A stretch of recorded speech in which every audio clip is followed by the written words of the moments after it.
Rahu Mahadasha, which is actually the most feared Mahadasha after the Saturn. Now Rahu Mahadasha lasts for 18 years.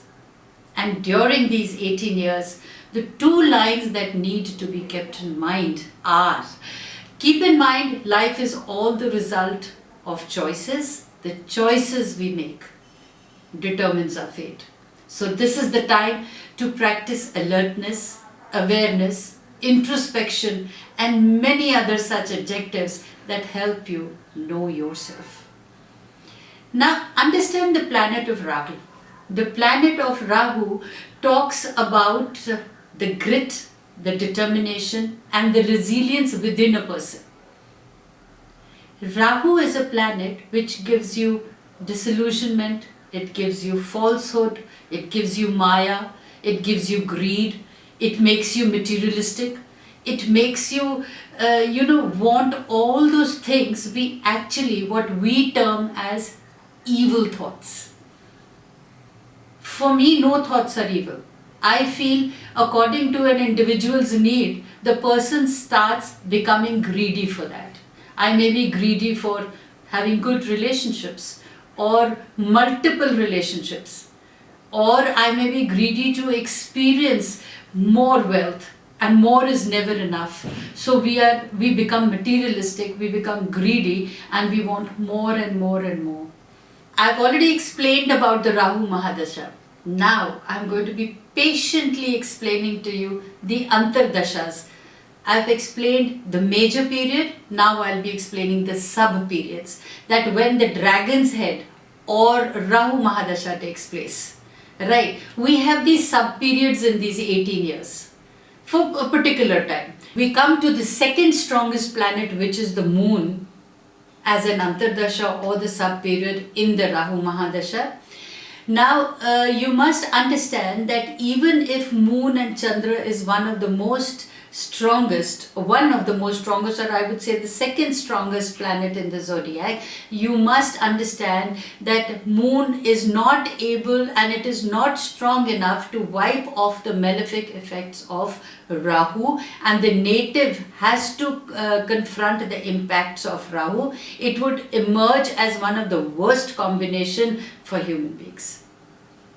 Now, Moon, you must understand, is always dealing with your emotions. And Rahu is dealing with these obstacles, with hurdles. So if, until and unless your emotional wellness is strong, you will not be able to overcome these obstacles. But if you are strong and you are emotionally resilient and you are able to keep yourself balanced, you will be able to overcome the obstacles much faster. So the natives in Rahu, Moon, Dasha or Bhukti will have much of restlessness and anxiety in this period, which would emerge from the difficulties enclosing them personally. So this affects the personal aspects of your life. You would confront many conflicts with loved ones and your enemies too. And you would see that enemies are increasing by the day. People are not able to relate, or people are not able to handle your emotional mood swings. Because you're bound to undergo mood swings during this period. And this is due to negligence at work because of personal problems. That means you're carrying your personal problems into your professional arena, so people are not understanding you there. And you're carrying your professional work into your personal arena, so people are unable to understand this.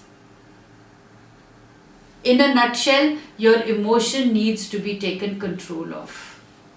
So there would be a downfall in professional and financial heights, as there would be much presence of obstacles in the native's path, and it would make the person disturbed and weak due to the mental composure of see, when the mental composure is erratic, when mood swings are there, you are unable to think rationally. So when Moon Dasa is going on, Antardasha in the Rahu period, what are you supposed to do? You are actually supposed to take intermittent breaks in life. You are needed to zone in into your own space and start thinking over matters. And understand that your mood swings can affect all kind of relationships, whether they are personal or professional.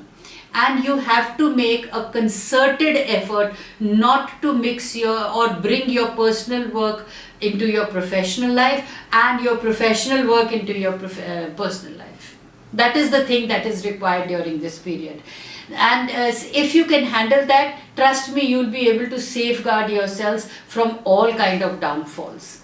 See, the native tends to lose the authority and dominance of their personality in the Rahu and a moon. See, a person who's unable to handle his own emotions will definitely have the inability to handle other people. If you can handle your own emotions, you're able to handle the other people also. So, children will be a cause of happiness for you, and there will be some comfort at home, besides which the native would lead towards success. Now this is my expectation, that when you don't get happiness outside, you need to look happiness within.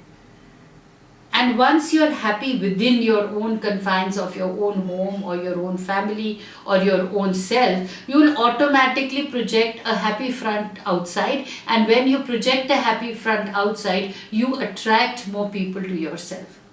Now, during the moon Antardasha, many relationships have broken also. So you have to probably just rationalize again. I will not advocate please safeguard those relationships. My advice to you is that during the moon Dasha, when relationships are going wrong, don't break them instantly. Give it your best shot, then move on, so that you never feel guilty in life. But moving on is not an option, right? If you think that the relationship can be worked on, my answer is don't keep working on that relationship. Give it your best shot, whether it is your personal life or professional life or personal relationship or professional relationship, only then move on. Because Rahu is also making you see reality. Rahu is also throwing these obstacles in your life so that this disillusionment or the illusionment that you're living in, all that is cleared and you're able to address your emotions in a much more categoric and in a rational manner, and then make yourself stronger emotionally. While talking about all these major periods and sub-periods, it's very important that not to take a generic view of it.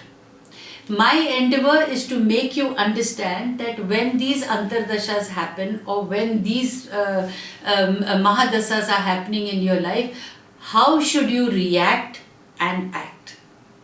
But in actual, it's very important to know your natal chart, because once you know your natal chart, you are actually very face to face, or you are aware of your attitudes, and which actually determines your altitude. It's very important to know what is your subconscious mind, how resilient you are or how not resilient you are. So when you go to a learned astrologer and know about your natal chart, that which is the Mahadasha going on you, which is the Antardasha going on you, and which are the energies in your body that are getting affected.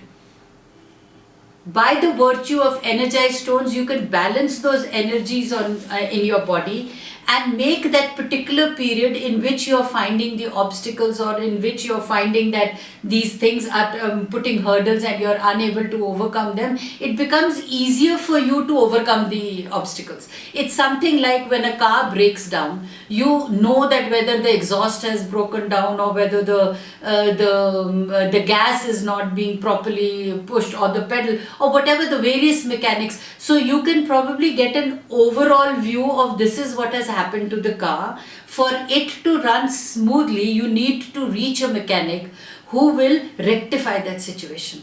So similarly in life, when you make your natal chart done, you can actually get a view of your real self and how you can make your life successful, what is the period in which your energies can be high. And I don't wait for periods. It's important to know to start your success from the period you realize it, that this is what is happening, this is how I'm going to sow my seeds, and obviously my future life is going to be smooth, it is going to be happy without any fear or clutter in life.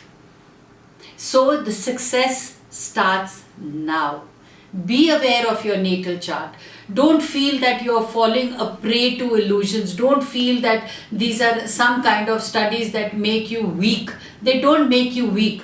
In fact, the study of your own self makes you a much stronger person and a force to reckon with.